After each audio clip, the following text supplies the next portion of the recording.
He wonders why an undead is holding a light sword, and thinks it's a unique monster.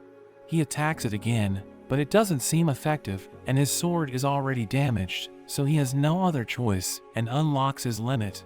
He charges again, but this time, he eliminates the monster with one strike. The sword flies away, and he regrets it because he wanted it. The monster drops a gemstone, so he decides to accept it as the sword lands in the castle, and the guards are confused about what happened.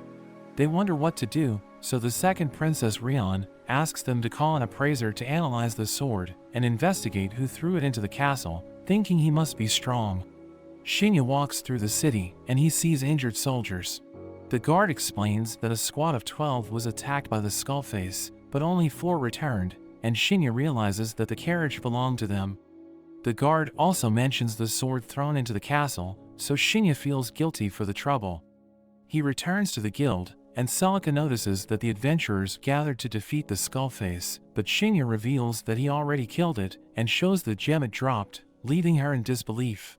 She shouts that one person is not enough to defeat a Skullface, but turns red for getting too close.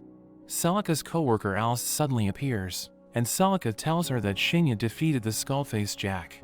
But he explains that he has no proof, because the equipment from the Skullface isn't much, so he didn't bring it with him, and Alice finds it strange, since even rank B equipment can be worth a small fortune. She asks Celica to analyze the gemstone, since it should contain the Skullface's mana. Shinya wonders about the frequency of Skullfaces, and Alice explains that many people lose their lives in the northern forests due to the monsters.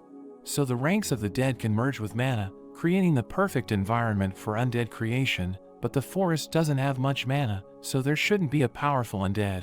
Shinya realizes it was an exception, and reveals that its level was 359, which shocks both of them.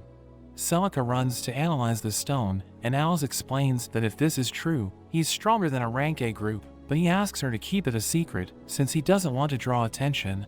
He goes to the restaurant, and while he waits, Cilia explains that someone will share the table with him,